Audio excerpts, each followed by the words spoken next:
ভালোভাবে জীবন যাপন করতে চান, এটা তাদের স্বভাবে আছে এবং ভাবাটা অনুচিত নয়। কিন্তু একটা ভালো জীবনের গুরুত্বপূর্ণ অংশ কোনটা? বসবাসের স্থান, সেই স্থান যেখানে আমরা জীবন অতিবাহিত করি। এবার মানুষ ভাবতে পারেন যে একটা ভালো বাসস্থানের অর্থ কি? সেই স্থান যেখানে সহজে জল পাওয়া যায়, যেখানে শুদ্ধ বায়ু পাওয়া যায়, যেখানে আনাজ উৎপন্ন হয়। এটা জীবনযাপনের জন্য পর্যাপ্ত বটে, কিন্তু ভালো জীবন যাপনের জন্য আরো একটা কথা আপনাকে বুঝতে হবে। সাধু, জ্ঞানী, পণ্ডিত ব্যক্তি, এই সকল মহাপুরুষ, এনাদের যে বাসস্থান তা অত্যন্ত বিশেষ হয়। এখানে এক ধরনের বিশেষ ইতিবাচক শক্তি থাকে, এমন একটা স্থান যেখানে দেবতারাও বিচরণ করেন। জীবন আমরা সবাই যাপন করি, কিন্তু জীবনের উদ্দেশ্য শুধুমাত্র জীবন যাপন করা নয়। জীবনের উদ্দেশ্য হল মুক্তি লাভ করা। আর এই সকল সাধু, জ্ঞানী, পণ্ডিত ব্যক্তি, এই সকল মহাপুরুষ আপনাকে মুক্তির পথে নিয়ে যেতে পারেন, কারণ এরা হলেন সেই মহাপুরুষ যারা নিজেদের অন্তরের বিকার, অহংকার, ক্রোধ, বিদ্বেষ, এই সকল দোষগুলিকে ত্যাগ করেছেন, এদের উপর বিজয় লাভ করেছেন। এমনই একজন ব্যক্তি আপনাকে মুক্তির পথে নিয়ে যেতে পারে। প্রয়োজন হলো শুধুই এনাদের চিনতে পারা, এদের কথা বুঝতে পারা এবং এদের দেখানো পথে চলা। যদি আপনি এটা করতে পারেন, তাহলে এই মন প্রফুল্ল হয়ে বলবে, রাধা রাধা। কখনো কোনো বাগানের কোনো বৃক্ষকে দেখেছেন যেখানে সুগন্ধি ফুল থাকে, রসালো ফল থাকে? তখন মন প্রফুল্ল হয়ে ওঠে, মন থেকে সেই বৃক্ষের প্রতি ভালোবাসা জন্মায়। কিন্তু যিনি বাগানের মালিক, শুধুমাত্র তিনিই জানেন যে কিভাবে এই বৃক্ষকে আগলে রাখতে হয়, কিভাবে তার পরিচর্যা করলে এতে সুন্দর সুগন্ধি ফুল হবে, রসালো ফল হবে। কখনো কখনো প্রয়োজনের থেকে বেশি রোদ পেলে এই বৃক্ষগুলি শুকিয়ে যায়, প্রয়োজনের থেকে কম রোদ পেলেও এই বৃক্ষ কিন্তু শুকিয়ে যায়। প্রয়োজনের থেকে কম জল যদি পায়, এই বৃক্ষ শুকিয়ে যেতে পারে। প্রয়োজনের থেকে অতিরিক্ত জল যদি পায়, তখনও এই বৃক্ষের শিকড়গুলি নষ্ট হয়ে যেতে পারে। এবার এটাই কিন্তু আমাদের সংসারের সাথেও হয়। আমাদের সংসারের সকল প্রতিভাশালী ব্যক্তি, যেমন লেখক, বিচারক, প্রবক্তা, যোদ্ধা, এদের সবার ক্ষেত্রে এই কথাটাই প্রযোজ্য। যদি বেশি প্রশংসা করা হয়, তাহলেও এরা হারিয়ে যাবেন। প্রয়োজনের থেকে বেশি যদি নিন্দা করা হয়, তখনও তারা নত হয়ে পড়বেন। তাহলে আপনি এদের রক্ষা করুন এবং নিজেদেরও। মনে রাখবেন একটা কথা, জেনে রাখুন কখন কোন নিন্দায় আপনি লজ্জিত হবেন না, আর কখন কোন প্রশংসার দ্বারা নিজের মধ্যে অহংবোধ জাগ্রত করবেন না। এই মন সুপ্রসন্ন হয়ে বলবে, রাধা রাধা। জল, এ হলো জীবনের আধার পঞ্চতত্ত্বের মধ্যে একটি, আর অত্যন্ত বিশেষ। এর থেকে অনেক বড় শিক্ষা পাওয়া যায়। এই জল, গন্তব্যের বিষয়ে এর স্পষ্ট ধারণা আছে। ও জানে ওর লক্ষ্য কি, আর প্রয়াস করে ততদূর সে পৌঁছেও যায়। এটি পর্বত থেকে বয়ে নিচে নেমে আসে, নদীর সাথে সমাহিত হয়ে তার সাথে বয়ে চলে, চিরসবুজ বনানী গড়ে তোলে, প্রাণীদের তৃষ্ণা নিবারণ করে, সামনে এগিয়ে চলে, মানুষের সাথে মিলিত হয়। যারা একে বাঁধের মধ্যে বেঁধে রাখতে চেষ্টা করে, সে বন্দি দশাতেও থেকে যায়, মানুষের কল্যাণ করে। তারপর বাঁধ থেকে মুক্তি পেয়ে এগিয়ে চলে, কোথাও ধাক্কা খায়, কোথাও বাধা পড়ে, কোথাও যদি পথ খুঁজে না পায়, তাহলে পথ খুঁজেই নেয়, আর যেখানে পথ থাকে না সেখানে পথ বানিয়ে নেয়, আর শেষ পর্যন্ত নিজের লক্ষ্যে পৌঁছেই যায়, অর্থাৎ সমুদ্রে গিয়ে সমাহিত হয়ে যায়। আমাদেরও কিছুটা এরকমই হয়ে উঠতে হবে। যেখানেই যাবেন, সকলের কল্যাণ করুন, সামনে এগোন। আপনি কোথাও পড়ে গেলে, ধাক্কা খেলে আঘাত লাগবেই, উত্থান পতন লেগেই থাকে। সামনে এগোতে থাকুন। কোথাও পথ না পেলে তা খুঁজে নিন, কোথাও পথ না থাকলে তা বানিয়ে নিন। নিজের গন্তব্যের কথা সব সময় মনে রাখুন। শেষ পর্যন্ত নিজের মোক্ষ লাভ আপনি অবশ্যই করবেন। আর আমার সাথে ভালোবেসে বলুন, রাধা রাধা। জীবনের প্রত্যেক মুহূর্ত আমাদের কিছু না কিছু শিক্ষা দেয়, নির্ভর করছে আমাদের দৃষ্টিভঙ্গির উপর। যেমন নদী হলো আমার অত্যন্ত প্রিয়, নদীতে ভ্রমণ করতে আমার খুব ভালো লাগে। কি বলেন? নদীতে সবসময় নতুন কিছু থাকে, ও পুরনো কিছুই নিয়ে বসে থাকে না। সব সময় প্রবাহমান, কখনো থামে না। ততক্ষণ থামে না যতক্ষণ না সাগরে গিয়ে সমাহিত হচ্ছে। ঠিক এইভাবেই আমাদেরও উচিত নিজের জীবন অতিবাহিত করা, নদীর মতো। প্রত্যেক মুহূর্ত নতুন, তাই সেইভাবেই জীবন যাপন করুন। পুরনো কিছুই একত্রিত করে রাখবেন না, বিগত স্মৃতির মাঝে নিজেকে হারিয়ে ফেলবেন না। এই যে বর্তমান, এই যে মুহূর্ত, সেটাই হলো সর্বশ্রেষ্ঠ। এর মাঝেই জীবন যাপন করুন। নদীর মতো প্রবাহমান হতে শিখুন। আপনি শিখে গেলে তাহলে মনে রাখবেন, আমার আপনার মাঝে বিচরণ করতে বড়ই ভালো লাগবে। যে ব্যক্তি আনন্দের সাথে জীবনের প্রত্যেকটা মুহূর্ত অতিবাহিত করে কোনো চিন্তা ছাড়াই, প্রবাহমান হয়, কখনোই থামে না যতক্ষণ না মুক্তি লাভ করছেন, এমন ব্যক্তির মধ্যেই রাধাকৃষ্ণ বসবাস করেন। তাহলে আসুন আমার সাথে ভালোবেসে বলুন, রাধা রাধা। সূর্যের প্রকাশ অন্ধকারকে দূর করে দেওয়া সেই মহানায়ক। এই সূর্যের প্রকাশ যখন পৃথিবীতে এসে পৌঁছয়, কি হয়? এই পৃথিবী জেগে ওঠে, প্রত্যেক প্রাণী জেগে ওঠে, মানুষ জেগে ওঠে, নিজের কর্ম করেন, জীবন যাপন করেন। এই ঘুমের মৃতপ্রায় স্থিতি কাটিয়ে উঠে জীবন যাপন করতে শেখেন। এটাই হলো প্রভাব সূর্যের প্রকাশের। এবার এই প্রকাশ যে সূর্যের থেকে পাই, তিনি কি করেন? তিনি নিজেকে জ্বালান আমাদের জীবন প্রদান করার জন্য। প্রত্যেকটা মুহূর্ত তিনি তাপ সহ্য করেন, আমরা যাতে সেই প্রকাশ লাভ করি।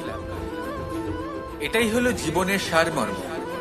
যদি আপনিও এই সংসারে প্রকাশ ছড়িয়ে দিতে চান, তাহলে আপনাকেও তপ্ত হতে হবে, নিজে জ্বলতে হবে, সেই কর্ম করতে হবে যেটা কঠিন হতে পারে কিন্তু আসলে শ্রেষ্ঠ। তবেই এই সংসারের সেবা করতে পারবেন, সংসারকে পথ দেখাতে পারবেন। নিজের অন্তরের প্রকাশ জাগ্রত করুন, তবেই সেই সকল ব্যক্তি যারা পাপের অন্ধকারে নিমজ্জিত হয়ে আছেন, তারা জাগ্রত হবেন। সেই সকল ব্যক্তিকে জাগিয়ে তুলুন, প্রেরিত করে তুলুন সুখী হওয়ার জন্য, যারা সুখী হতে পারছেন না। সেই সকলকে প্রেরিত করুন সাফল্য লাভের, যারা সফল হতে পারছেন না।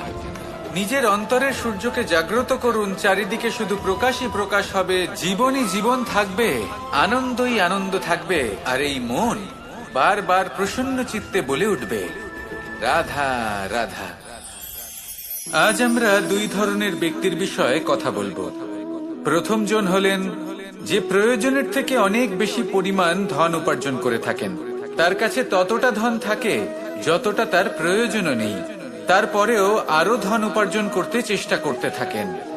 সকল সম্ভব চেষ্টা করেন, সকল সম্ভব কর্ম করেন, তা সে উচিত কর্ম হোক বা অনুচিত, তাতে তাদের কিছুই যায় আসে না।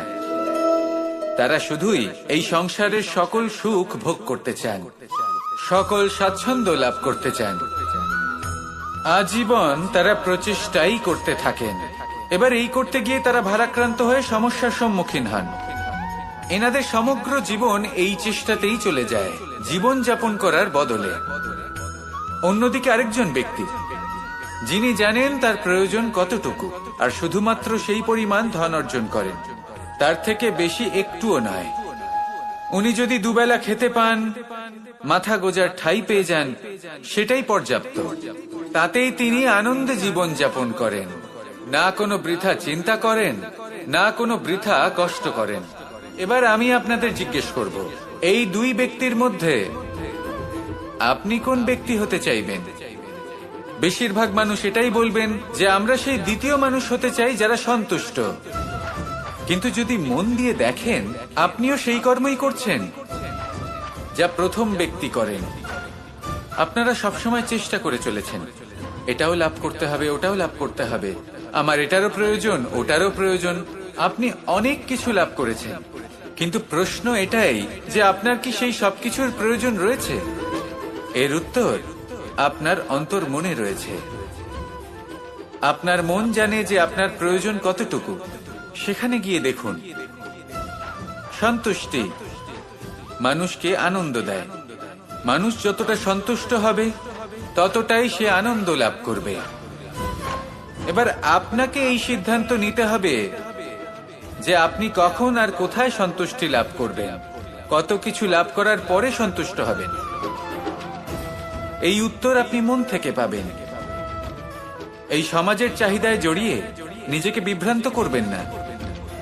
নিজের অন্তরের এই মিথ্যে অহংবোধকে প্রশ্রয় দিতে গিয়ে যদি আপনি এরকম প্রয়াস করতে থাকেন, তাহলে জীবনযাপন কখন করবেন?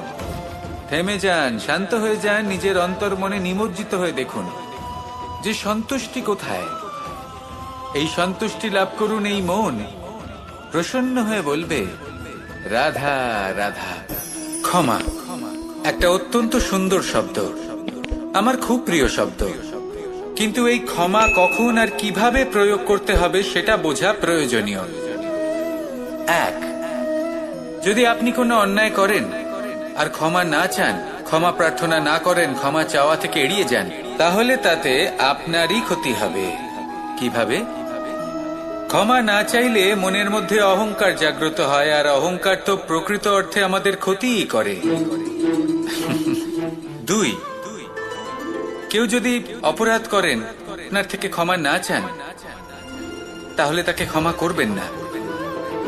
ক্ষমা হলো অত্যন্ত অমূল্য, আর না চাইতেই কাউকে ক্ষমা দান করা এটা উচিত নয়।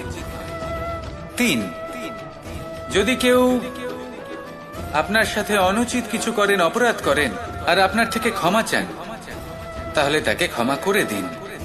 তাতে আপনার অন্তরের করুণাবোধ জাগ্রত হবে, প্রেম জাগ্রত হবে, আর তা আপনার জন্য শুভ হবে। চার, যদি আপনি নিজে কোনো অপরাধ করেন, তাহলে অবশ্যই ক্ষমা চাইবেন। তাতে আপনারই লাভ হবে। কিভাবে? সামনের ব্যক্তি আপনাকে ক্ষমা করুক বা না করুক, আপনার অন্তরের অহংকার ক্ষীণ হবে, আর এই মন আরো নির্মল হয়ে উঠবে। এই ক্ষমা অত্যন্ত অমূল্য। ভেবেচিন্তে একে ব্যবহার করুন, আর আমার সাথে ভালোবেসে বলুন, রাধা রাধা।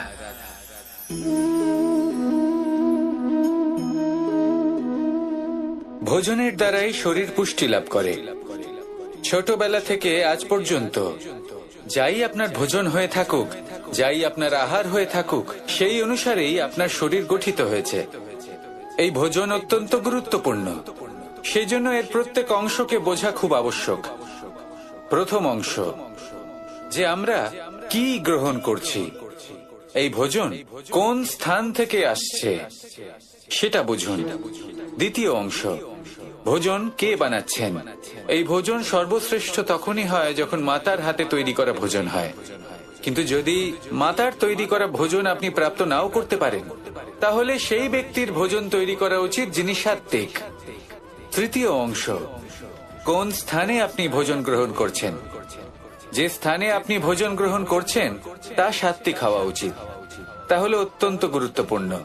এবং চতুর্থ সবথেকে গুরুত্বপূর্ণ অংশ, তা হলো এই ভোজন আপনি যার দ্বারা প্রাপ্ত করেছেন, যেখান থেকে প্রাপ্ত করেছেন, যে স্থানে বসে আপনি ভোজন গ্রহণ করছেন, তার প্রতি কৃতজ্ঞতা প্রকাশ করুন এবং ভোজন পূর্ণরূপে সমাপ্ত করুন। তবেই এই ভোজন আপনাকে সুখী জীবন দান করবে, সুস্থ শরীর দেবে, আর এই মন তা সুপ্রসন্ন হয়ে বলবে, রাধা রাধা। আমি এখানে একা এই বনে বসে আছি, বাঁশি বাজাচ্ছি। কার জন্য? কে আছেন এখানে? কেউ নেই। আমার প্রজা, আমার রাজ্য, আমার পরিবার আমার থেকে অনেক দূরে আছেন। আমি এখানে একা এই বনে বসে এই আকাশের এই রঙের, গাছের এই সব ফলের, মাটির সুবাসের আনন্দ উপভোগ করছি। কেন? আমি হলাম দ্বারকাধীশ। এমন কি রাজকীয় বা ভৌতিক সুখ রয়েছে যে আমি ওখানে পেতে পারি না?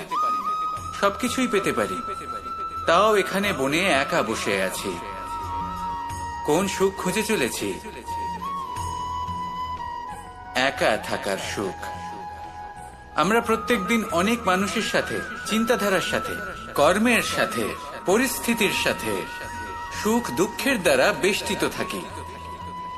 জীবনের এই চক্রে আমরা জড়িয়ে পড়তে থাকি। যতই আমরা এই সমস্যার সমাধান করি, আমরা ততই এতে জড়িয়ে পড়ি। আমরা এতটাই জড়িয়ে পড়ি যে যখন আমরা আয়নায় নিজেদের দেখি, তখন আমরা নিজেদের চিনতেই পারি না। এমন মনে হয় যেন আমরা নিজেদের হারিয়ে ফেলেছি। সেই জন্য প্রত্যেক দিন আপনি কিছু সময় নিজের সাথে কাটান একান্তে। এটা অত্যন্ত আবশ্যক। নিজের অস্তিত্বের গভীরে গিয়ে দেখতে শিখুন, নিজেকে বুঝুন। অদ্ভুত শান্তির অনুভূতি হবে। যেমন এই বায়ু, এই বৃক্ষ, এই পুষ্প, এই নিসর্গ, এদের মতো আপনিও কখনো একলা হতে শিখুন। কখনো নিসর্গের একটা অংশ হয়ে দেখুন। এই মন প্রসন্ন হয়ে বলবে, রাধা রাধা। বাহ! পুষ্পের সুবাস আমার খুব ভালো লাগে। অত্যন্ত সুন্দর হয় এই পুষ্প। এইভাবে চারিদিকে পুষ্প দেখে মন আনন্দিত হয়ে ওঠে। এবার আপনারা ভেবে দেখুন, আমার চারিদিকে পুষ্প নয়, আগুন আছে। তাহলে কি হবে? আমার শরীর কি জ্বলে যাবে না? অবশ্যই জ্বলবে। শরীরকে কি আগুনের তাপ সহ্য করতে হবে না? অবশ্যই সহ্য করতে হবে। এটাই হলো প্রকৃতির নিয়ম। এই নিয়ম কিন্তু আমরা সবাই জানি, কিন্তু আমাদের মধ্যে বেশিরভাগ মানুষ এই বিভ্রান্তি নিয়ে বাঁচি যে এই যে প্রকৃতির নিয়ম, তা আমার উপর প্রযোজ্য নয়। তা কিন্তু নয়। আমাদের চতুর্দিকে এই যে নিসর্গ রয়েছে, আমরা তার কতটা ক্ষতি করি সেটা একবার ভেবে দেখুন। আমরা বনাঞ্চল জ্বালিয়ে দিই, বায়ু দূষিত করি, জল দূষিত করি, প্রাণীদের হত্যা আমরা করি। কেন? এই নিসর্গ আমরা নষ্ট করি, যদিও আমরা জানি যে আমরাও হলাম এই নিসর্গেরই অংশ।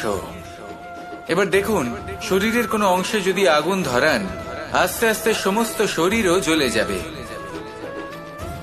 সেইভাবেই নিসর্গ যদি নষ্ট হয়ে যায়, তাহলে মনুষ্য জাতিও নষ্ট হয়ে যাবে। তাই এই যে নিসর্গ আপনি দেখছেন, এই পুষ্প, এই বৃক্ষ, বায়ু, জল, এদের সকলকে রক্ষা করুন, নষ্ট নয়।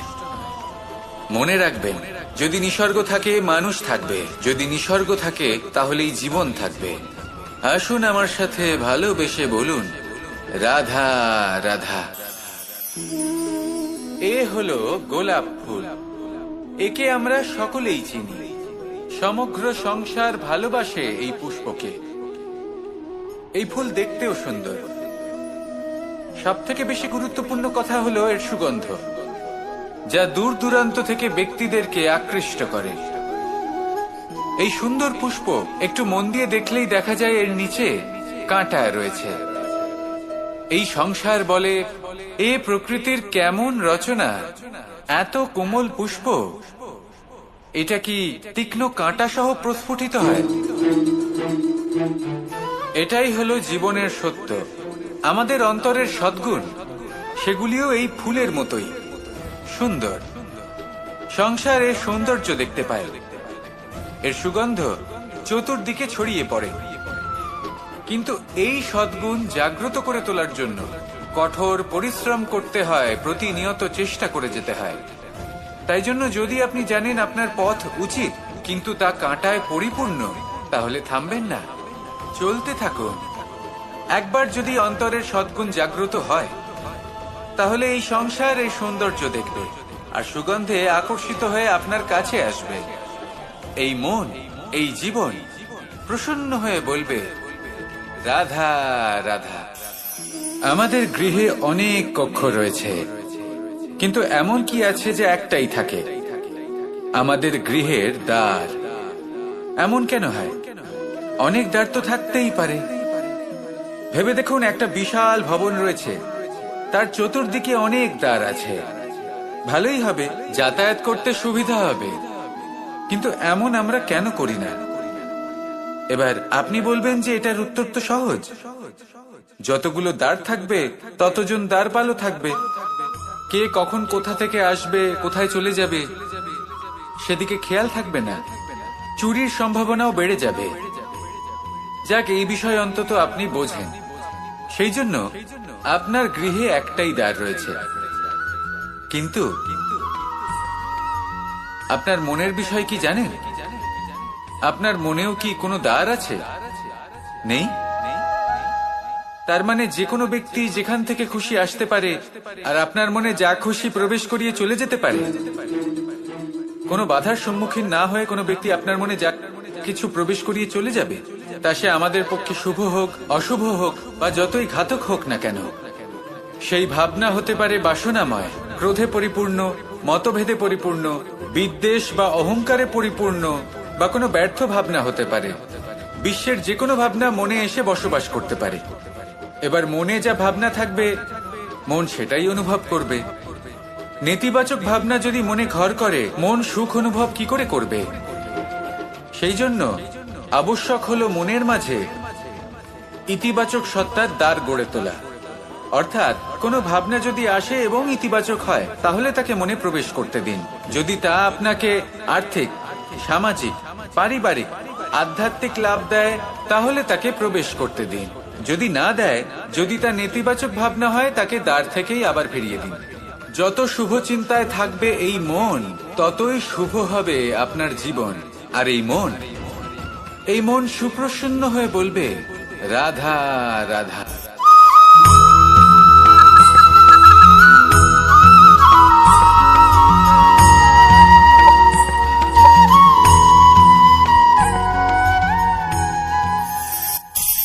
জীবনে শিখরে পৌঁছানোর জন্য মানুষের কি প্রয়োজন হয়ে থাকে? সিঁড়ির। কিন্তু তাও প্রত্যেক মানুষ, প্রত্যেক ব্যক্তি শিখরে পৌঁছতে পারেন না। এর কারণ কি? কারণ একটা হতে পারে যে মানুষ কল্পনা করতে থাকেন কিন্তু সিঁড়ি খুঁজে পান না। কিছু মানুষ খুঁজে নেন, কিন্তু তা পেয়ে এতটাই প্রসন্ন হয়ে যান যে তারপর আর কোনো কর্মই করেন না। খুব সোজা ব্যাপার। অনেক মানুষ সিঁড়ি খুঁজে পান না, আর যদি পেয়েও যান, তাও যতক্ষণ না তাতে চড়ছেন, সেই শিখরে পৌঁছবেন কি করে? যতক্ষণ না আপনি পরিশ্রম করছেন, যতক্ষণ না সেই সিঁড়িতে আপনি চড়ছেন, যতক্ষণ না ক্লান্ত হচ্ছেন, আপনার পায়ে হাঁটুতে ব্যথা না হচ্ছে, ততক্ষণ এই শিখরে পৌঁছানোর সৌভাগ্য লাভ করতে পারবেন না। তাহলে কল্পনার সাথে কর্ম করুন, পরিকল্পনার সাথে পরিশ্রম করুন, সবকিছু পাবেন। আসুন আমার সাথে ভালোবেসে বলুন, রাধা রাধা। সমস্যা, কঠিন সময়, সংকট, বিপদ কার জীবনে নেই? প্রত্যেকের জীবনে আছে। কিন্তু আমাকে একটা কথা বলুন, যদি নৌকায় ঢেউকে ভয় পেতে শুরু করে, তাহলে সাগর পার করবে কে? কখনো কোনো ছোট্ট পিঁপড়েকে দেখেছেন, যে আকারে হয়তো ছোট হতে পারে কিন্তু বড় শিক্ষা দিয়ে যায়? কিন্তু আমরা শিখি না। এবার দেখুন একটা পিঁপড়েকে, যে ভোজনের খোঁজে বাইরে বের হয়, একটা ছোট্ট দানা তুলে নেয়। ছোট দানা তোলে কারণ তার থেকে বেশি সে তুলতেই পারবে না। সে দানা নিয়ে চলতে শুরু করে, কোনো দেওয়ালে উঠে পড়ে, আবার পড়েও যায়। সেই দানা দূরে কোথাও একটা পড়ে যায়, তা আবার খোঁজে, তুলে নেয়, আবার চলতে থাকে। পড়ে যায়, আবার ওঠে, পড়ে যায়, আবার ওঠে। সেই দানাটা রেখে দেয়, আবার বেরিয়ে পড়ে ভোজনের খোঁজে। পরিশ্রম করতে থাকে কিন্তু হার মানে না। এই শিক্ষাই তো আমাদের প্রাপ্ত করতে হবে। নিরন্তর পরিশ্রম আর নির্ভীক হয়ে কর্ম করে যেতে হবে। এটাই হলো সাফল্যের মাধ্যম, এটাই হলো জয়ের মন্ত্র, অচ্যুত অজয় অস্ত্র। তাহলে আসুন আর আমার সাথে ভালোবেসে বলুন, রাধা রাধা। আমরা সকলে চাই আমাদের জীবনে সাফল্য আসুক। আমরা চাই যে এই সংসারে আমাদের খ্যাতি ছড়িয়ে পড়ুক। আমরা চাই যেন আমরা আলোচিত হই। কিন্তু শুধু চাইলেই কি যায় আসে? যদি এই সংসারে আলোচিত হতে হয়, তাহলে পরিচিত হতে হবে পরিশ্রমের দ্বারা। যতক্ষণ না আপনারা পরিশ্রমের সাথে পরিচিত হবেন, সাফল্যের সাথে পরিচিত হবেন না। সংঘর্ষ করতে হবে প্রতিদিন, প্রতি বছর, জীবনের সব পরিস্থিতিতেই হয়তো নতুন নতুন বাধা আসবে, নতুন নতুন বিঘ্ন ঘটবে, কিন্তু এটা আবশ্যক নয় যে সমস্ত বিঘ্ন বিনাশের জন্য আসবে। কিছু বিঘ্ন আপনার পথ প্রশস্ত করার জন্য আসবে, আপনার পথ পরিষ্কার করার জন্য আসবে। যদি আপনাকে উদাহরণ দিই, যখন বন্যা আসে, বাড়ি ঘর ভেসে যায়, তখন আমরা হতাশ হয়ে পড়ি, আমরা দুঃখী হয়ে পড়ি। কিন্তু সেই বন্যাই আমাদের সেই ধরিত্রীকে এত উর্বর করে তোলে যে সেই উর্বর অংশ কাজে লাগিয়ে আমরা সেরকম আরো 10টা বাড়ি বানাতে পারি। তাহলে ধন্যাত্মক থাকুন, আর যে কোনো সংঘর্ষের জন্য প্রস্তুত থাকুন। জীবনে অনেক দূর যেতে পারবেন। তাহলে আসুন আমার সাথে ভালোবেসে বলুন, রাধা রাধা। জীবনে কখনো কখনো আমরা সেই পরিস্থিতিতে ফেসে যাই যখন আমাদের মনে হয় যে আমাদের নতুন কিছু একটা করতে হবে, কিন্তু আমরা করতে পারি না, কারণ কোথাও না কোথাও আমরা রীতির দ্বারা আবদ্ধ, আর আমরা সেই রীতি ভাঙতে চাই না। কেবল একটাই প্রশ্ন আসে মনে, আশেপাশের মানুষ কি বলবে, আশেপাশের মানুষ কি ভাববে। আপনাকে একটা প্রশ্ন করি, কারা এই মানুষজন? আপনার জন্মের সময় এই মানুষজন কোথায় ছিলেন? যখন আপনি কোনো সমস্যায় পড়েন তখন এই মানুষজন কোথায় থাকেন? এগিয়ে এসে কি আপনাকে সাহায্য করেন, নাকি সেই সমস্যার সমাধান আপনি নিজেই করেন? এইসব মানুষজনের চিন্তা ত্যাগ করুন যদি আপনি জীবনে বাঁচতে চান। ভেবে দেখুন জীবনে কি কি শুভ আছে আর কি কি শুভ করতে পারেন। যদি তা স্রোতের বিপরীতে হয় তাহলে সংঘর্ষ করুন, কিন্তু এইসব মানুষজনের কথা ভাববেন না। ভেবে দেখুন জীবনে আপনি কি কি শুভ কাজ করতে পারেন। এটা ভাবুন যে আপনি কখনো এমন কোনো কাজ করে ফেলেননি তো যার জন্য কারো হৃদয় আহত হয়েছে। শুভর দিকে নিজের চিন্তা কেন্দ্রীভূত করুন, আপনার জীবনে সবকিছু শুভই হবে। তাহলে আসুন আমার সাথে ভালোবেসে বলুন, রাধা রাধা। আজকাল আপনি দেখে থাকবেন যে মা বাবা শুধুমাত্র সন্তানকে ভালোবাসেন তা নয়, তাদের মোহেও জড়িয়ে পড়েন। বিদ্যালয় যখন পাঠান তখন সমস্ত সুযোগ সুবিধা দিয়েই পাঠান, চেষ্টা করেন যে সবসময় যেন সন্তান তাদের চোখের সামনেই থাকে। কিন্তু ভুলে যান এক অত্যন্ত গুরুত্বপূর্ণ কথা, যে সন্তানকে এক নতুন দৃষ্টিভঙ্গি দেওয়াই হলো ওনাদের কর্তব্য। সেই জন্য পুরাতন কালে শিষ্যদের গুরুকুলে পাঠানো হতো, বাড়ির থেকে দূরে। কারণ বাড়ি ছেড়ে যাওয়া এক সন্তানের জন্য, এক শিষ্যের জন্য অত্যন্ত শুভ লক্ষণ হয়।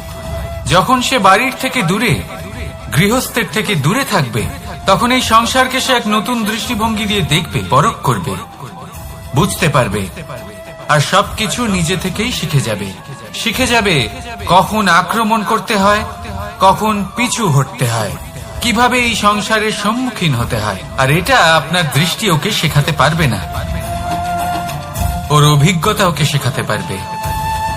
তাই মনে রাখবেন, যদি আপনি চান যে আপনার সন্তানের বিকাশ হোক, তাহলে অনেক সময় ওকে নিজের থেকে দূরে নিয়ে যেতে হয়। যদি মোহে আবদ্ধ থাকেন তাহলে ওর বিকাশ কখনোই হবে না। তাহলে আসুন আমার সাথে ভালোবেসে বলুন, রাধা রাধা। কখনো কখনো মানুষ মনে করেন যে সে নিজেই সব থেকে বেশি শক্তিশালী, তিনি হলেন জ্ঞানী। দেখুন, এটা ভালো ব্যাপার যে আপনার মধ্যে শক্তি আছে, জ্ঞান আছে, আর এটা শুধু আপনার জন্য নয়, এই সমস্ত সমাজের জন্য, দেশের জন্য, সমগ্র পৃথিবীর জন্য অত্যন্ত আবশ্যক। কিন্তু এই কথাটাও বোঝা অত্যন্ত আবশ্যক যে এই জ্ঞান যেন কখনো অহংকার না হয়ে ওঠে।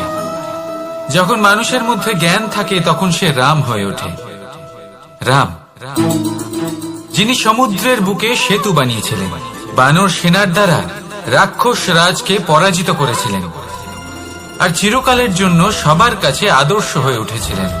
আর যদি মানুষের মনে অহংকার জন্মায় তাহলে সে রাবণ হয়ে ওঠে। দেশে বিদেশে যতই খ্যাতি থাকুক না কেন, সে রাক্ষস হয়ে ওঠে, নিজের সাথে সাথে সমস্ত কুলের বিনাশ করে বসে। এবার জ্ঞান নাকি অহংকার, আপনার কি চাই সেই সিদ্ধান্ত আপনার, আর আপনার এই সিদ্ধান্তই নিশ্চিত করবে যে আপনার কর্ম কি হবে, আর আপনার এই কর্মই নিশ্চিত করে দেবে আপনার প্রারব্ধ কি হবে। তাহলে শুভ কর্ম করুন আর আমার সাথে ভালোবেসে বলুন, রাধা রাধা। কোনো বাগানের কোনো বৃক্ষকে দেখেছেন যেখানে সুগন্ধি ফুল থাকে, রসালো ফল থাকে, তখন মন প্রফুল্ল হয়ে ওঠে, মন থেকে সেই বৃক্ষের প্রতি ভালোবাসা জন্মায়। কিন্তু যিনি বাগানের মালিক, শুধুমাত্র তিনিই জানেন যে কিভাবে এই বৃক্ষকে আগলে রাখতে হয়, কিভাবে তার পরিচর্যা করলে এতে সুন্দর সুগন্ধি ফুল হবে, রসালো ফল হবে। কখনো কখনো প্রয়োজনের থেকে বেশি রোদ পেলে এই বৃক্ষগুলি শুকিয়ে যায়, প্রয়োজনের থেকে কম রোদ পেলেও এই বৃক্ষ কিন্তু শুকিয়ে যায়। প্রয়োজনের থেকে কম জল যদি পায়, এই বৃক্ষ শুকিয়ে যেতে পারে।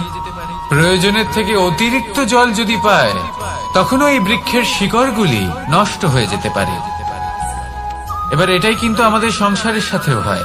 আমাদের সংসারের সকল প্রতিভাশালী ব্যক্তি, যেমন লেখক, বিচারক, প্রবক্তা, যোদ্ধা, এদের সবার ক্ষেত্রে এই কথাটাই প্রযোজ্য। যদি বেশি প্রশংসা করা হয়, তাহলেও এরা হারিয়ে যাবেন। প্রয়োজনের থেকে বেশি যদি নিন্দা করা হয়, তখনও তারা নত হয়ে পড়বেন।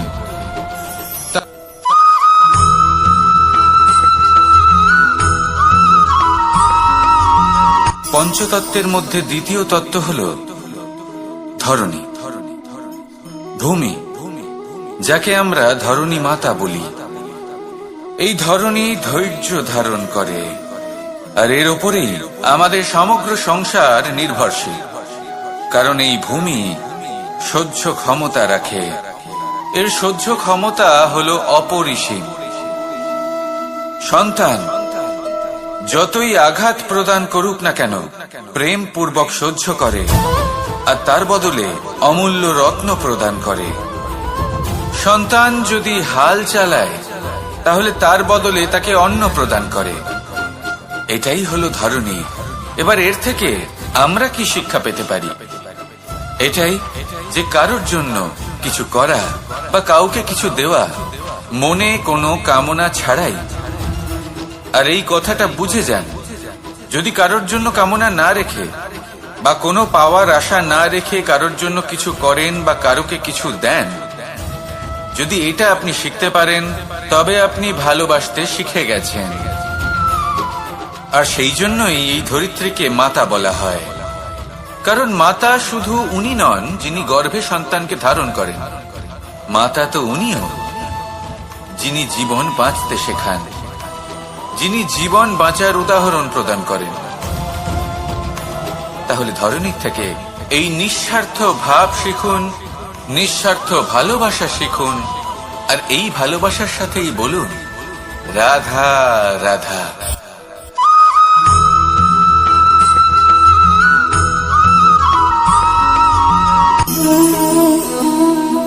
নিয়তি। রাধা আমাকে বলে, কৃষ্ণ, যদি তুমি জানো যে নিয়তিতে কি আছে, তাহলে তাকে বদলে দাও না কেন? মহাদেব আমাকে বলেন যে শ্রীকৃষ্ণ, যদি আপনি এটা জানেন যে সাম্বের নিয়তি এটাই, তাহলে আপনি তাকে বদলানোর চেষ্টা কেন করেন? কেন? কারণ আমি একজন পিতা, আর পিতার কর্তব্য এটাই, তিনি যেন সম্ভাব্য সব চেষ্টা করেন নিজের সন্তানের মঙ্গলের জন্য। নিয়তি আমি জানি, কিন্তু এটাও আমি জানি যে কর্মের থেকে বড় আর কোনো নিয়তি হতে পারে না। অভিজ্ঞতাও রয়েছে যে কর্মের হাতে নিয়তির এই চক্র বদলে যেতে পারে। তাই জীবনে যদি আপনার কখনো এমন মনে হয় যে এটা তো অসম্ভব, তখনও চেষ্টা করা কখনোই ছাড়বেন না। কে বলতে পারে আপনারই কর্মের কোনো এক বীজ হয়তো নিয়তির চাকায় আটকে গেল, আর নিয়তিকে নিজের পথ পাল্টাতে হলো, ঠিক কিনা? সেই জন্য নিয়তিকে ভাগ্য মেনে নিয়ে চুপ করে বসে থাকবেন না। নিজের নিয়তি স্বয়ং নিজের কর্মের দ্বারা নির্ধারিত করুন, কারণ আপনার এই কর্মের ওপরেই আপনার অধিকার রয়েছে। আর এই অধিকারকে নিয়তি অনেক সময় সম্মানও করে। তাহলে আসুন আর আমার সাথে ভালোবেসে বলুন রাধা রাধা।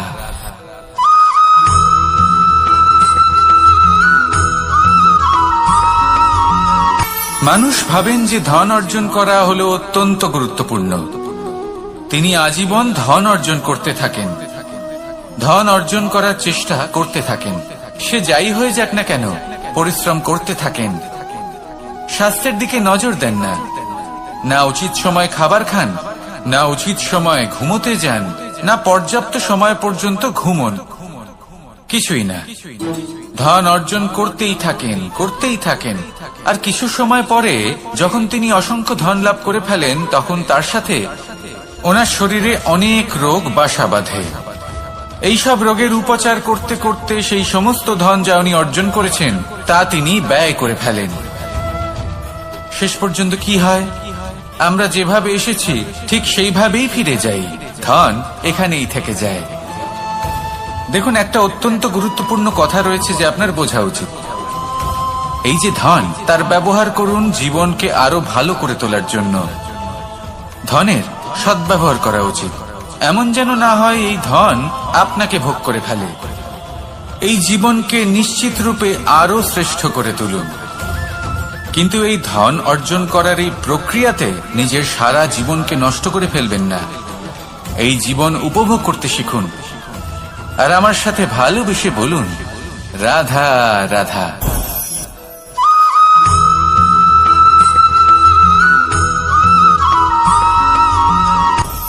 আপনি কখনো পর্বতের শিখরে উঠেছেন? আপনি দেখতে পাবেন পর্বতের পদতলে প্রচুর সুন্দর ফুল রয়েছে, সবুজ বনানী রয়েছে। যত আপনি ওপরে উঠতে থাকবেন তত ফুল কমতে থাকবে, সবুজ বনানী কমতে থাকবে। আরো কিছুটা ওপরে উঠলে কাঁটা জাতীয় গাছ দেখতে পাবেন, শুকনো গাছ দেখতে পাবেন। আরো যদি ওপরে ওঠেন তাহলে পাষাণ দেখতে পাবেন। আরো ওপরে উঠলে হিমখণ্ড দেখতে পাবেন। এই যে পর্বত, তা মনুষ্য জীবনের সব থেকে উত্তম উদাহরণ। মানুষ যখন সাফল্যের শিখরে পৌঁছতে চান, মহানুভবতার শিখরে পৌঁছতে চান, পথে যত আস্তে আস্তে উপরে উঠতে থাকেন ততই ভৌতিক বস্তু তার থেকে বিচ্ছিন্ন হতে থাকে। যদি তিনি সেই ভৌতিক বস্তুগুলি ত্যাগ না করতে পারেন তাহলে কখনোই সেই স্থানে পৌঁছতে পারবেন না। আর মানুষ যদি উচিত ত্যাগ করতে পারেন, পথে অগ্রসর হতে থাকেন, এগোতে থাকেন, তাহলে একদিন না একদিন তিনি মহানুভবতার, জ্ঞানের, সাফল্যের হিমের স্বাদ অবশ্যই লাভ করবেন। মনে রাখবেন, মানব জীবনে ত্যাগ হলো অত্যন্ত গুরুত্বপূর্ণ অংশ। আসুন আমার সাথে ভালোবেসে বলুন, রাধা রাধা।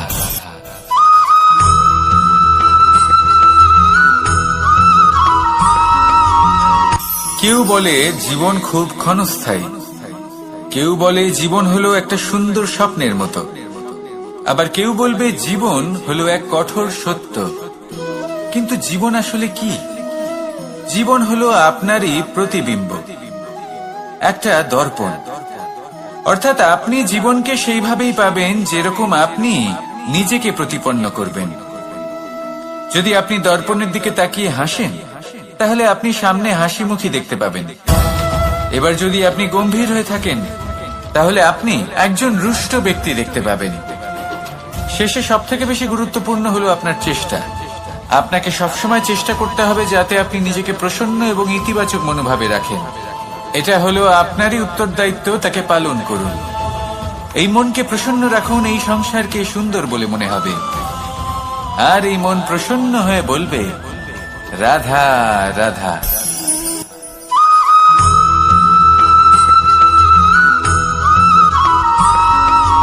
আমাদের শরীর প্রকৃতির সর্বশ্রেষ্ঠ রচনা।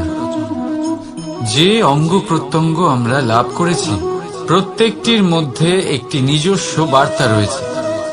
একটু ভেবে দেখুন, দুটি চোখ দিয়েছে দেখার জন্য, দুটি কান দিয়েছে শোনার জন্য, নাসিকাও আছে দুটি, দুটি হাত দিয়েছে দ্বিগুণ পরিশ্রম করার জন্য। কিন্তু জীব শুধুমাত্র একটি। তার উপরেও তীক্ষ্ণ বলিষ্ঠ দাঁত দিয়েছে তার রক্ষার জন্য। কখনো ভেবে দেখেছেন কেন?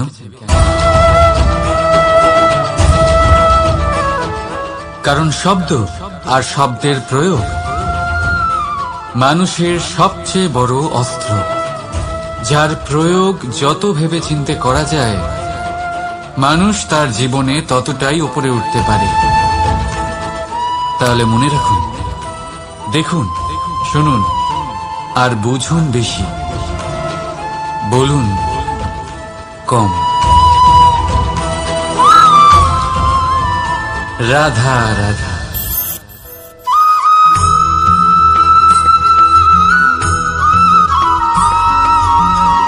জীবন কিসের উপর নির্ভরশীল? ধনের ওপর। বৈভবের অনুভব যদি আপনি করতে চান তাহলে তা পাবেন শুধু একতার দ্বারা, সংগঠনের দ্বারা। যদি আপনাকে উদাহরণ দিই, নিজের এই হাতটাকে দেখুন, 5টা আঙুল রয়েছে। কোনো একটা বস্তুকে নিজের একটা আঙুল দ্বারা তুলে ধরার চেষ্টা করে দেখুন, বড়ই কষ্ট হবে। তখন আপনি বুঝতে পারবেন যখন এই 5টি আঙুল একত্রিত হয় তখন কোনো কাজ কতটা সহজ হতে পারে। এটাই হলো শক্তি, একতার। সব থেকে ভালো উদাহরণ যদি আপনাকে দিই তাহলে বাঁশি। এই বাঁশি থেকে অত্যন্ত মধুর সুর নির্গত হয় যা সবার মন প্রসন্ন করে দেয়। এই কথা সত্যি, কিন্তু এই বাঁশি আমি একটা বা দুটো আঙুল দিয়ে বাজাতে পারবো না। আমাকে প্রত্যেকটা আঙুল ব্যবহার করতেই হবে, তবেই এর থেকে মধুর সুর নির্গত হবে যা সকলকে প্রসন্ন করবে, ঠিক কিনা? ঠিক এইভাবেই যদি আপনি চান যে আপনার জীবনরূপী বাঁশি থেকেও মধুর সুর নির্গত হোক বা সবার মনকে প্রসন্ন করে তুলুক, তাহলে আপনাকেও জীবনে একতা নিয়ে আসতেই হবে। আপনি একাও কর্ম করতে পারেন, পথ চলতেও পারেন, সামনেও এগোতে পারেন, সাফল্যও লাভ করতে পারেন। কিন্তু যখন সকলে একসাথে এগোবেন, সেই পথে চলবেন, সেই কর্মই করবেন, তখন লক্ষ্যে অবশ্যই পৌঁছবেন, সাফল্য অবশ্যই লাভ করবেন। কিন্তু সেই সাফল্য এবং তার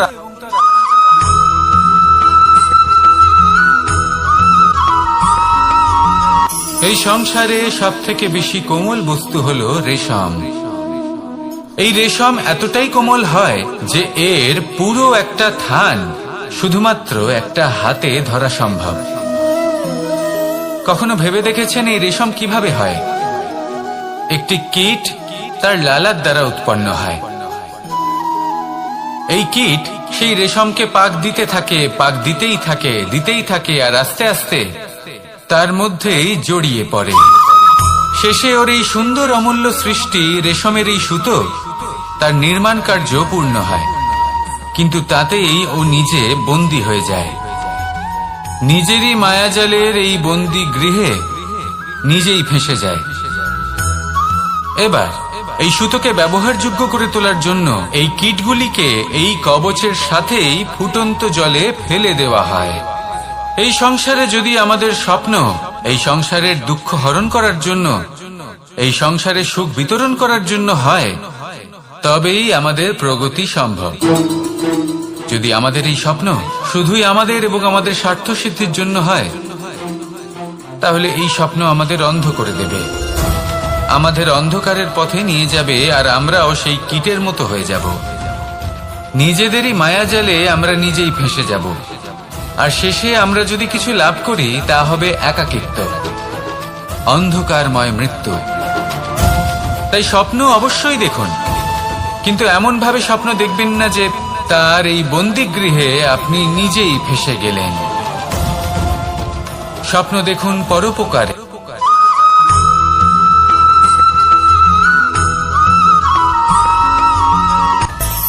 মানুষের মধ্যে একটা বিচিত্র প্রবৃত্তি থাকে, অন্য সকলের বিষয়ে, তাদের জীবনের বিষয়ে, তাদের ব্যক্তিত্বের বিষয়ে, তাদের ভবিষ্যতের বিষয়ে অনুমান করা। এটা হলো অনুচিত। কারোর অতীতকালকে দেখে লোকে ভবিষ্যৎ বলে দিতে পারেন, বর্তমানকে দেখে ভবিষ্যতের বিষয়ে অনুমান করে ফেলেন।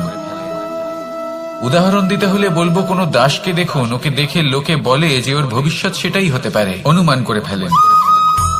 আর এই রাজাকে দেখুন, উনি তো কত সুখী হবেন, উনি তো জগতের সব থেকে অধিক সুখী মানুষ, কত সুখ সুবিধা আছে ওনার কাছে, ধারণা করে ফেলেন। তবে সত্য তো এটাই যে কারোর ব্যক্তিত্বের বিষয়ে, তাদের ভবিষ্যতের বিষয়ে আপনি পূর্ণ সত্য কখনোই বলতে পারবেন না, শুধু অনুমান করতে পারবেন।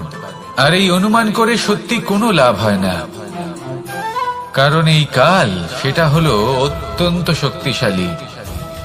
কালো থেকে কালোতর কয়লাকেও হিরেতে পরিণত করতে পারে। অনেক বড় বড় রাজাকেও বিদূষক বানিয়ে ফেলতে পারে এক মুহূর্তেই। তাহলে আপনি অনুমান করে কি লাভ? কি পেলেন অনুমান করে? সেই জন্য কারোর বিষয়ে কোনো অনুমান করবেন না, তার ভবিষ্যতের বিষয়ে অনুমান করতে যাবেন না, কারোর বিষয়ে কোনো ধারণা করে নেবেন না। কিছু করতে হলে ভালোবাসুন, সবার মধ্যে ভালোবাসা ছড়ান, সবার মধ্যে ধন্যাত্মক ভাব ছড়ান। এই মন প্রসন্ন হয়ে বলবে রাধা রাধা।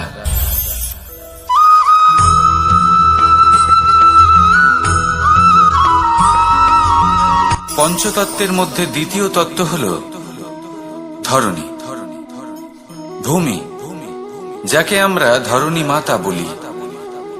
এই ধরণী ধৈর্য ধারণ করে, আর এর উপরেই আমাদের সমগ্র সংসার নির্ভরশীল। কারণ এই ভূমি সহ্য ক্ষমতা রাখে, এর সহ্য ক্ষমতা হল অপরিসীম। সন্তান যতই আঘাত প্রদান করুক না কেন, প্রেম পূর্বক সহ্য করে, আর তার বদলে অমূল্য রত্ন প্রদান করে। সন্তান যদি হাল চালায়, তাহলে তার বদলে তাকে অন্ন প্রদান করে। এটাই হলো ধরণী।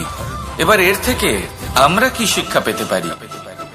এটাই যে কারোর জন্য কিছু করা বা কাউকে কিছু দেওয়া মনে কোনো কামনা ছাড়াই। আর এই কথাটা বুঝে যান, যদি কারোর জন্য কামনা না রেখে বা কোনো পাওয়ার আশা না রেখে কারোর জন্য কিছু করেন বা কারোকে কিছু দেন, যদি এটা আপনি শিখতে পারেন, তবে আপনি ভালোবাসতে শিখে গেছেন। আর সেই জন্যই এই ধরিত্রীকে মাতা বলা হয়। কারণ মাতা শুধু উনি নন যিনি গর্ভে সন্তানকে ধারণ করেন, মাতা তো উনিও যিনি জীবন বাঁচতে শেখান, যিনি জীবন বাঁচার উদাহরণ প্রদান করেন। তাহলে ধরণীর থেকে এই নিঃস্বার্থ ভাব শিখুন, নিঃস্বার্থ ভালোবাসা শিখুন, আর এই ভালোবাসার সাথেই বলুন রাধা রাধা।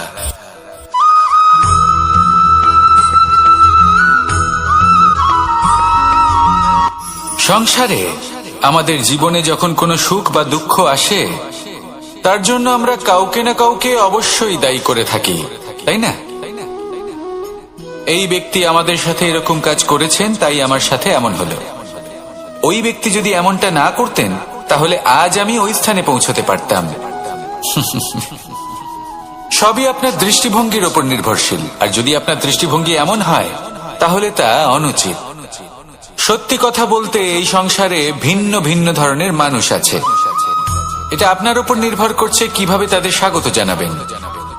একবার ভাবুন, আমি আমার দুটো হাত সামনে নিয়ে এলাম, দুটো মুঠো খুলে দিলাম। দুই প্রকারের মানুষ আসবেন, কিছু না কিছু দিয়ে যাবেন। এই মুঠো যদি আমি বন্ধ করে দিই, তাহলে না কেউ আমাকে কিছু দিতে পারবে, না আমার কিছু যাবে আসবে। নিশ্চয়ই বুঝতে পারছেন এই দুই ধরনের ব্যক্তি কারা এবং তারা কি দিয়ে যান। আমি যদি নিজের মুঠো খুলে দিই, তাহলে কিছু ভালো মানুষ আসবেন, আমাকে আনন্দ, সন্তুষ্টি, জ্ঞান প্রদান করে যাবেন, ভালো অভিজ্ঞতা দিয়ে যাবেন। কোনো খারাপ ব্যক্তি যদি আসেন, তাহলে তিনিও খারাপ অভিজ্ঞতা দেবেন, যার থেকে আমি শিক্ষা লাভ করব। এই সব কিছু আমি লাভ করতে পারি। মুঠো যদি বন্ধ করে রাখি, তাহলে আমি কিছুই পাবো না। দেখুন, এই সংসারে প্রত্যেকের জীবনে এরকম। প্রত্যেকের জীবনে সবকিছুই আছে, ভালো খারাপ দুই মানুষই আছে, ভালো অভিজ্ঞতা আছে, খারাপ অভিজ্ঞতা আছে। নির্ভর করছে আপনার উপর যে আপনি কি করবেন, এনাদের স্বাগত কিভাবে জানাবেন, কার থেকে কি বুঝবেন, কি শিখতে পারবেন, আর কোন দৃষ্টিভঙ্গি নিয়ে অগ্রসর হবেন। এটাই নির্ধারণ করবে যে আপনার জীবন কেমন হবে। আসুন আমার সাথে ভালোবেসে বলুন রাধা রাধা।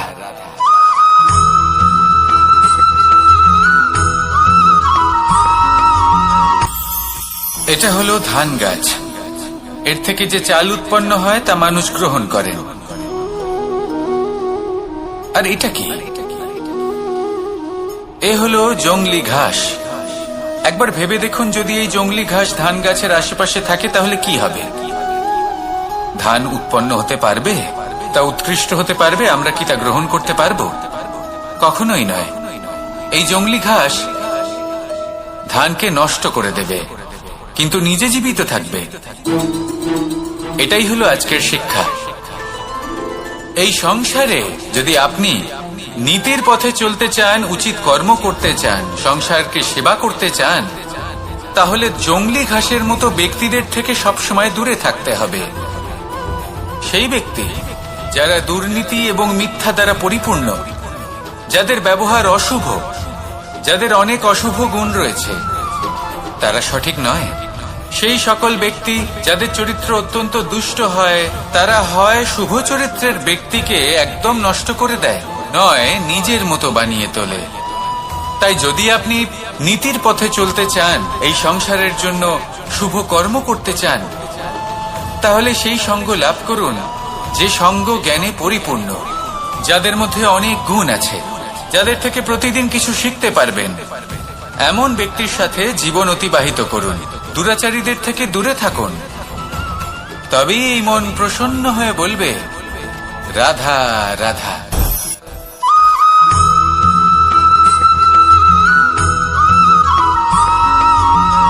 মানুষের মানসিকতা এমন হয় যে সে যতটা করে আশা করে যে তার থেকে অনেক বেশি তার বদলে সে পাবে। দেখুন, সবকিছুই আপনার ভাবনা চিন্তার উপর নির্ভর করছে। আপনি যদি ফলের বিষয়ে ভেবে কর্ম করতে থাকেন, তাহলে সেটা অনুচিত। জীবনের আসল আনন্দ হলো নিজের কর্ম করতে থাকা, ফলের চিন্তা করা উচিত নয়। যদি আপনি এরকম ভাবেন যে আমি এতটা করছি, আমার এতটা পাওয়া উচিত, সেই ভাবনা অনুচিত। যদি আপনি সেবার মানসিকতা নিয়ে কর্ম করতে থাকেন, কর্মচক্রে প্রবাহিত হন, যদি আপনি এমন ভাবনা রাখেন যে আমি এতটা পাচ্ছি, তাই এর থেকে অনেক বেশি আমি কর্ম করব, তাহলে নিশ্চিত রূপে আপনি যতটা করছেন তার থেকে অনেক বেশি আপনি পাবেন, আপনার আশার থেকে অনেক বেশি আপনি পাবেন। শুধু জীবনে অনেক বেশি কাজ করতে থাকুন, ফলের চিন্তা করবেন না। আর মনে রাখবেন, এই ভাবনাই সব থেকে বড় বীজ। কর্মের উপর বিশ্বাস রাখুন, জীবনে যা যা আপনি চান সবই সুখময় হবে। আসুন আর আমার সাথে ভালোবেসে বলুন, রাধা রাধা।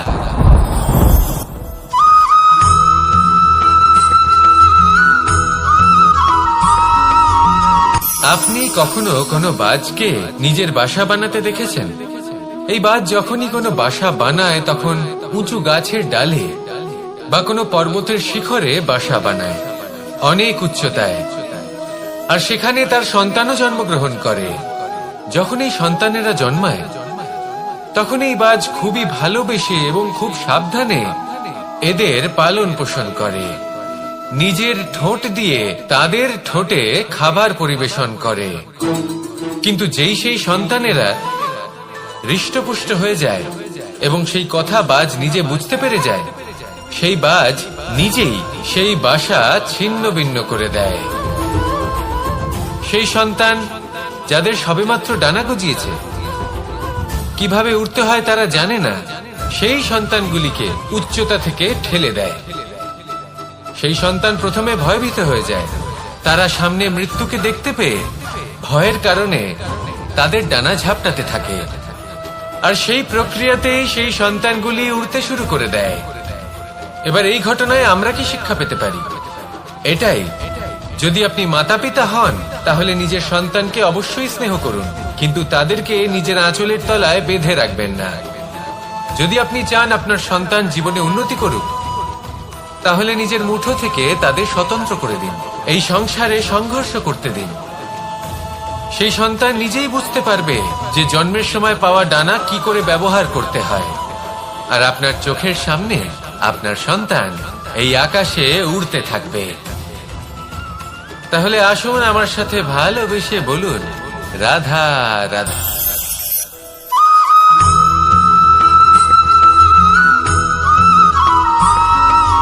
বসন্ত ঋতু, এই সময় মন আনন্দে ভরে থাকে। এমন মনে হয় যেন আমরা আকাশে বিচরণ করতে চলে যাই, কিন্তু সেটা তো সম্ভব নয়।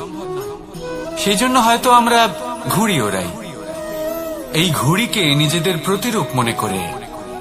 এবার অনেক মানুষ আছেন যারা ঘুড়ি ওড়ান, কিন্তু এই কর্মের সারমর্ম কি সেটা কজন বুঝতে পারেন? আপনি এটা মনে করুন যে আপনি হলেন সেই ঘুড়ি। আর এই সুতো যিনি ধরে রয়েছেন তিনি হলেন পরমাত্মা। আর এই সুতো যেখান থেকে শুরু হয় সেই লাটাই হলো আমাদের কর্মচক্র। এবার আপনি নিজেই অনুমান করুন যে এই উড়ান কার ওপর নির্ভরশীল, পরমাত্মার ওপর আর আপনার কর্মের ওপর। যদি পরমাত্মা আপনার হাত ধরে থাকেন, আপনার সাথে থাকেন, যদি আপনি শুভ কর্ম করতে থাকেন, আপনি এই আকাশে উড়তে থাকবেন। কিন্তু কোথাও যদি পরমাত্মার সাথে এই বন্ধন ছিন্ন হয়, আপনার কর্মচক্র খারাপ হয়ে যায় বা থেমে যায়, তাহলে আপনার এই ঘুড়ি কেটে যাবে আর দূরে কোনো গাছের ডালে গিয়ে আটকে যাবে। তাই শুধুমাত্র ঘুড়ি ওড়াবেন না, তার থেকে শিখুন, পরমাত্মার সাহচর্যে থাকুন, সবসময় শুভ কর্ম করতে থাকুন আর সবসময় এই আকাশে উড়তে থাকুন। আসুন আর আমার সাথে ভালোবেসে বলুন, রাধা।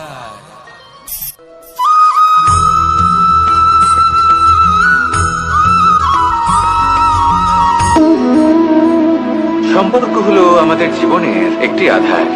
কিছু সম্পর্ক এমন যে আমরা জন্মসূত্রে লাভ করি, যেমন পরিবার, মা, বাবা। কিছু সম্পর্ক আছে যে আমরা জীবনে অর্জন করে থাকি, তা সে প্রেমের হোক, স্নেহের হোক বা বন্ধুত্বের। এই সকল সম্পর্ক লাভ করার বা গড়ে তোলার 5টি ধাপ রয়েছে। প্রথম ধাপ, কোনো ব্যক্তির সাথে আলাপ হওয়া, তার সাথে কথা বলা বা তাকে দেখা।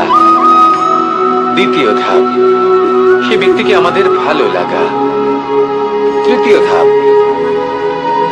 আমাদের এটা চাইতে শুরু করা যে জীবনে এই ব্যক্তি যেন আমাদের বন্ধু হন, আমাদের জীবনে থাকেন, বা আমাদের কাউকে ভালোবেসে ফেলা আর এটা আমাদের ভাবা বা চাওয়া যে সেই ব্যক্তি যেন আজীবন আমার সাথে থাকেন, আমার জীবনে আমার সাথী হয়ে। চতুর্থ ধাপ, লাভ করা। এবার এই ধাপটি অনেক মানুষের পক্ষেই খুবই সরল হয়, বড়ই সরলভাবে নিজেদের সঙ্গীকে লাভ করে থাকেন।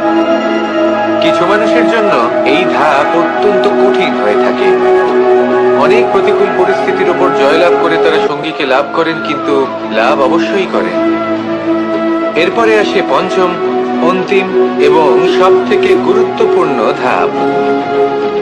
সেটা হলো সেই সম্পর্ক পালন করা।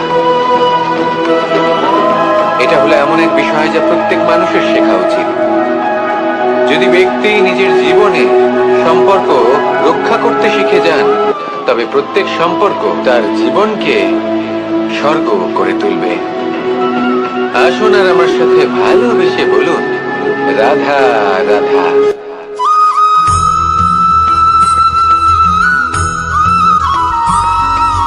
জীবনে যখন কোনো ব্যক্তি নিজের লক্ষ্য প্রাপ্তির জন্য নিরন্তর পরিশ্রম করতে থাকেন, চেষ্টা করতে থাকেন, তখন তিনি কষ্ট অনুভব করেন। কখনো শারীরিক কষ্ট, কখনো মানসিক কষ্ট। এবার উনি এটা ভাবতে থাকেন যে আমি কি উচিত করছি নাকি অনুচিত করছি। কারণ অন্যদিকে এমন একজন ব্যক্তিও আছেন যিনি একদমই পরিশ্রম, চেষ্টা করছেন না। তিনি মদিরা পান করেন, বিলাসিতায় জীবন কাটান, অলস প্রকৃতির হয়ে ওঠেন, নিদ্রাতে বিলীন হয়ে থাকেন আর ভাবেন যে তিনি সুখ লাভ করছেন। কিন্তু এরকম কেন হয়? কারণ যখন আমরা সৎ পথে থাকি, উচিত পথে চলি, লক্ষ্য প্রাপ্ত করার জন্য চেষ্টা করতে থাকি, তখন আমাদের ভেতরে থাকা নেতিবাচক শক্তি এবং পাপ এই দেহকে ত্যাগ করে দেয়। আর এই অনুভূতিটাই আমাদের দুঃখের অনুভূতি দেয়, কষ্ট দেয়। এবার সেখানে যদি আমরা কুপথে চলি, অনুচিত পথে চলতে থাকি, তাহলে আমাদের ভেতরে থাকা পুণ্য এবং ধনাত্মক শক্তি আমাদের দেহ ত্যাগ করে দেয়। আর এই অনুভূতির কারণেই আমরা সুখ অনুভব করি। কিন্তু কখনো ভাববেন যে এই সুখ বেশি সময় পর্যন্ত থাকে না। সেই জন্য সবসময় মনে রাখবেন, যদি আপনি জানেন যে এটাই আপনার লক্ষ্য, এটাই উচিত পথ, শুভ পথ, তাতে নিরন্তরভাবে এগিয়ে যেতে চেষ্টা করতে থাকুন। এই কষ্ট আপনাকে সুখের পরাকাষ্ঠায় কখন পৌঁছে দেবে তা আপনি জানতেই পারবেন না। আসুন আমার সাথে ভালোবেসে বলুন, রাধা রাধা।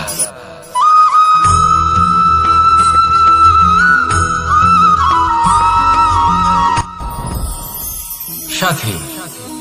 সাথী এই শব্দটির ব্যাখ্যা কে কিভাবে করে? মিত্র, সখা, বন্ধু। কিন্তু অর্থ একটাই, তিনি যিনি আপনার সঙ্গী হন আর তিনি যার সাথী আপনি হন। এবার সব থেকে বড় প্রশ্ন হলো এটাই যে তিনি কে হতে পারেন যাকে আপনি আপনার সাথী বলে মেনে নিতে পারেন, নিজের সখা, নিজের মিত্র, নিজের বন্ধু মেনে নিতে পারেন। আপনার সাথী হলেন তিনি যিনি দুঃখের সময় আপনার পাশে থাকবেন, আপনার হাত ধরে থাকবেন। আপনার সাথী হলেন তিনি যার হাত আপনি নিজের সুখের দিনে ধরে থাকবেন।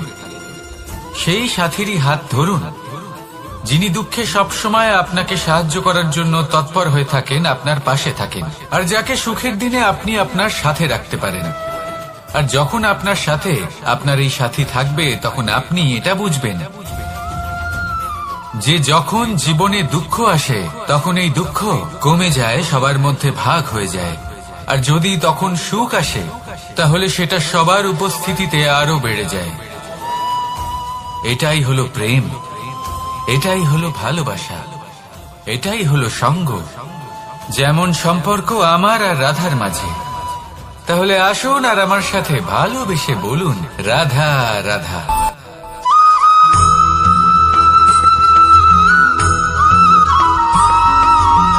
পঞ্চতত্ত্বের মধ্যে দ্বিতীয় তত্ত্ব হল ধরণী, ভূমি, যাকে আমরা ধরণী মাতা বলি। এই ধরণী ধৈর্য ধারণ করে, আর এর ওপরেই আমাদের সমগ্র সংসার নির্ভরশীল। কারণ এই ভূমি সহ্য ক্ষমতা রাখে, এর সহ্য ক্ষমতা হল অপরিসীম। সন্তান যতই আঘাত প্রদান করুক না কেন প্রেম পূর্বক সহ্য করে, আর তার বদলে অমূল্য রত্ন প্রদান করে। সন্তান যদি হাল চালায় তাহলে তার বদলে তাকে অন্ন প্রদান করে। এটাই হলো ধরণী। এবার এর থেকে আমরা কি শিক্ষা পেতে পারি? এটাই যে কারোর জন্য কিছু করা বা কাউকে কিছু দেওয়া মনে কোনো কামনা ছাড়াই। আর এই কথাটা বুঝে যান, যদি কারোর জন্য কামনা না রেখে বা কোনো পাওয়ার আশা না রেখে কারোর জন্য কিছু করেন বা কারোকে কিছু দেন, যদি এটা আপনি শিখতে পারেন তবে আপনি ভালোবাসতে শিখে গেছেন। আর সেই জন্যই এই ধরিত্রীকে মাতা বলা হয়। কারণ মাতা শুধু উনি নন যিনি গর্ভে সন্তানকে ধারণ করেন, মাতা তো উনিও যিনি জীবন বাঁচতে শেখান, যিনি জীবন বাঁচার উদাহরণ প্রদান করেন। তাহলে ধরণীর থেকে এই নিঃস্বার্থ ভাব শিখুন, নিঃস্বার্থ ভালোবাসা শিখুন, আর এই ভালোবাসার সাথেই বলুন, রাধা রাধা।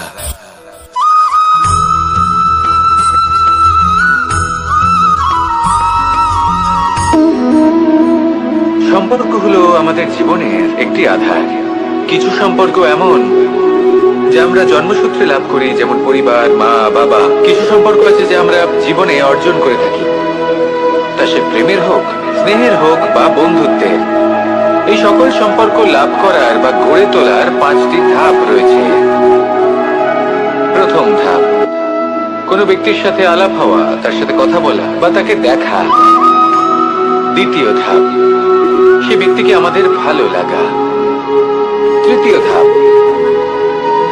আমাদের এটা চাইতে শুরু করা যে জীবনে এই ব্যক্তি যেন আমাদের বন্ধু হন, আমাদের জীবনে থাকেন, বা আমাদের কাউকে ভালোবেসে ফেলা। আর এটা আমাদের ভাবা বা চাওয়া যে সেই ব্যক্তি যেন আজীবন আমার সাথে থাকেন, আমার জীবনে আমার সাথী হয়ে। চতুর্থ ধাপ, লাভ করা।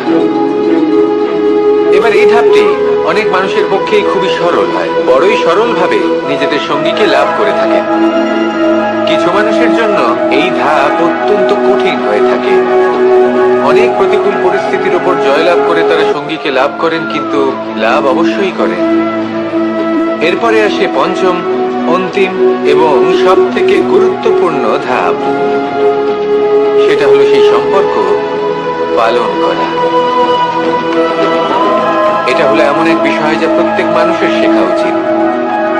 যদি ব্যক্তি নিজের জীবনে সম্পর্ক রক্ষা করতে শিখে যান, তবে প্রত্যেক সম্পর্ক তার জীবনকে স্বর্গ করে তুলবে। আসুন আর আমার সাথে ভালোবেসে বলুন, রাধা রাধা।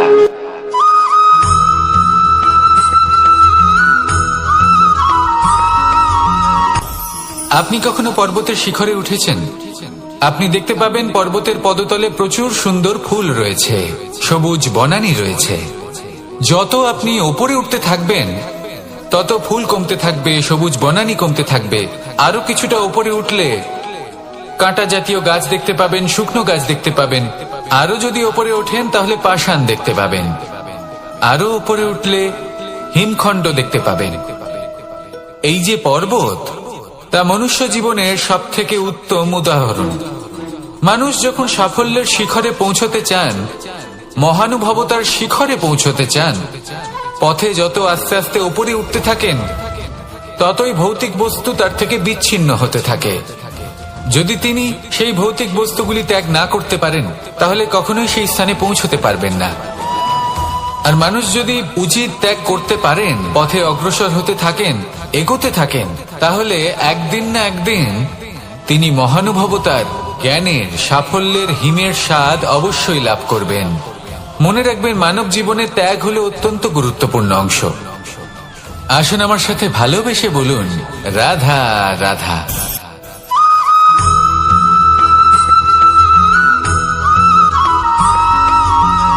মানুষের মানসিকতা এমন হয় যে সে যতটা করে আশা করে যে তার থেকে অনেক বেশি তার বদলে সে পাবে।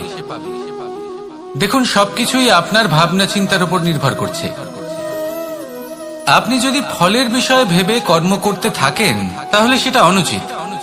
জীবনের আসল আনন্দ হলো নিজের কর্ম করতে থাকা, ফলের চিন্তা করা উচিত নয়।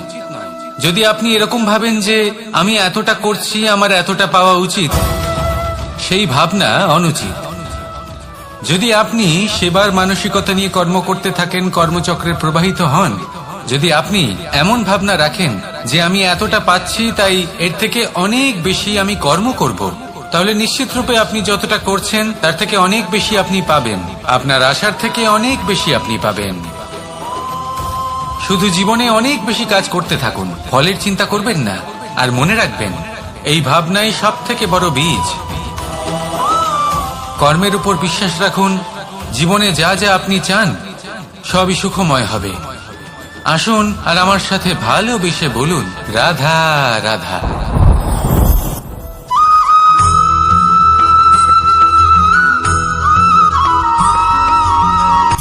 সূচের শেষে একটি ছিদ্র থাকে যার দ্বারা আমরা এই সুতো পরাতে পারি, আর তারপর সূচের সাহায্যে এই সুতো দিয়ে বস্ত্র সেলাই করা যায়। কিন্তু যদি সুতোটা সোজা করে ধরা না হয় তাহলে সূচে কখনো এই সুতো পরানোই সম্ভব নয়। যদি এতে কোনো গিঁট পড়ে তখন তা কখনোই এই ছিদ্র দ্বারা প্রবেশ করা সম্ভব নয়। ঠিক এইভাবেই যদি আপনি কারোর জীবনে প্রবেশ করতে চান, কারোর অন্তরে প্রবেশ করতে চান, তাহলে আপনাকেও সহজ থাকতে হবে। এতে কোনো গিঁট থাকলে চলবে না, অর্থাৎ মনে যাতে কোনো মালিন্য না থাকে, যেন কোনো কুচিন্তা না থাকে। যদি এসব থাকে তাহলে আপনি কখনো কারোর জীবনে প্রবেশ করতে পারবেন না। আর যদি কোনোভাবে আপনি প্রবেশ করেও যান তাহলে তার মনে ঘর করতে পারবেন না। নিজেকে এই সুতোর মতন করে তুলুন, সহজ। মনে যেন কোনো কুচিন্তা না থাকে, সবার প্রতি যেন সদ্ভাবনা থাকে, শুভ চিন্তা থাকে। এমনটা করতে থাকুন। এমন একটা দিন আসবে যেদিন এই সমস্ত সংসারের ব্যক্তির মনে আপনি বাস করবেন, আর তখন এই মন প্রসন্ন হয়ে বলবে, রাধা রাধা।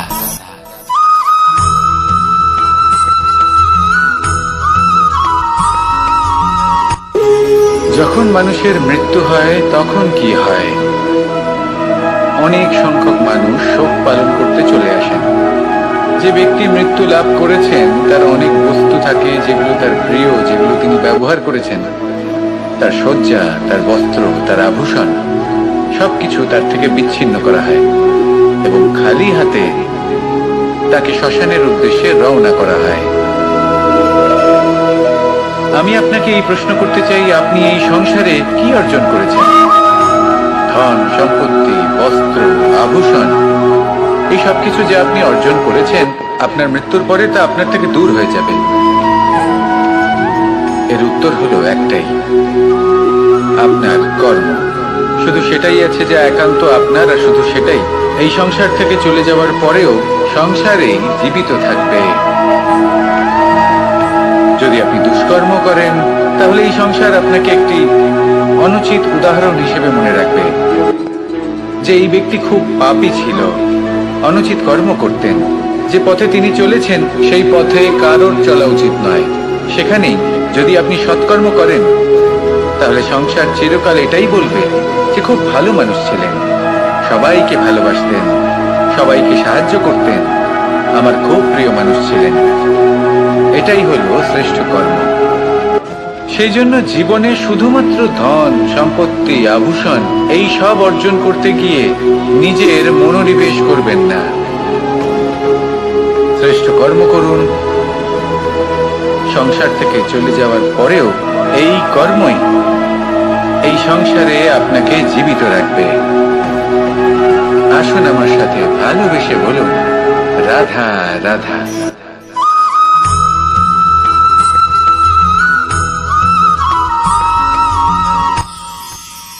মানুষ তার জীবনে দুই ধরনের পরিস্থিতিকে খুব ভয় পায়।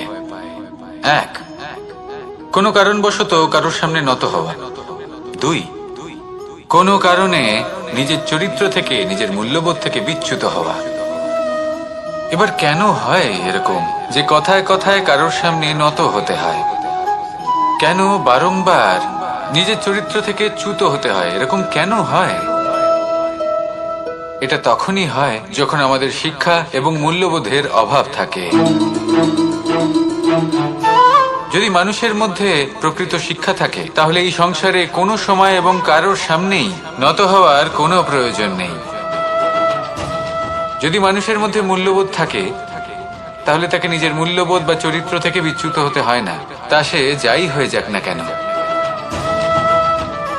কোনো বালককে যদি জন্ম থেকেই সুশিক্ষার অধিকারী করা হয়, শিক্ষিত করা হয়, মূল্যবোধের অধিকারী করা হয়, তবে সে এই সংসারে এমন কর্ম করবে যাতে সে নিজেকে, নিজের পরিবারকে, সমগ্র সমাজকে গর্বিত করতে পারে।